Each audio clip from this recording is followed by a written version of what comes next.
So I've been looking at the headlines about yesterday's protest. Both the independent news media channels that I follow on YouTube, but also consciously I went to see how the Godi media or the mainstream media in India is reporting on the protest. And I think this is where it's so important that we understand how media narratives shape and influence our thinking around such events. So on independent, news channels, whether it's Red Mike, whether it's Ravish Kumar, whether it's News Laundry, whether it's the News Minute, it's clearly stated that it's the police that fired tear gas and hit people while they were protesting and marching peacefully towards the parliament. And there's a very clear take on the fact that it wasn't that the protesters turned violent, but it's the police that took that action. But if you look at the mainstream news media channels and how they are framing this, the headline that I saw, and of course they probably get orders from high up where they all run the same headline. So across different news media channels, the mainstream media channels, the headline was that Delhi protests turned violent.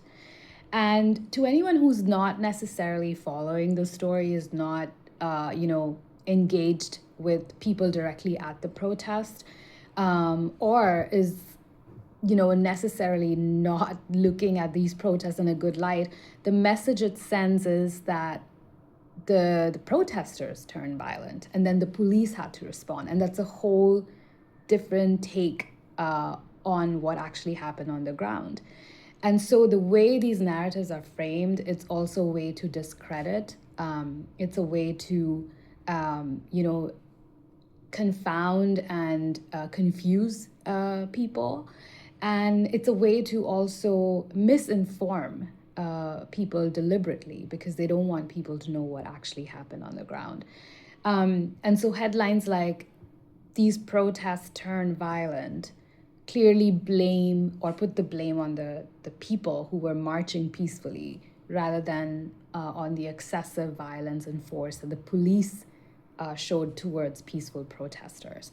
And it's just I think it's just a very clear example to highlight why we should be very aware of how these narratives are formed. And I'm also not saying that simply believe what the independent news media channels are saying. If you read the headline on them saying that the police used force or police actually started the violence against peaceful protesters, go and verify those facts through other multiple reports. And there are multiple reports. There are first-hand accounts. I have been following specifically on Substack, but on for sure on X, on Instagram. And so you can corroborate and verify what's happening. Of course, it will take a bit of time from your side, but I think this form of narrative literacy is so important, so that you are aware of how media is framing these stories. But the more important question is also, why are they framing these stories in this way and who is benefiting from it?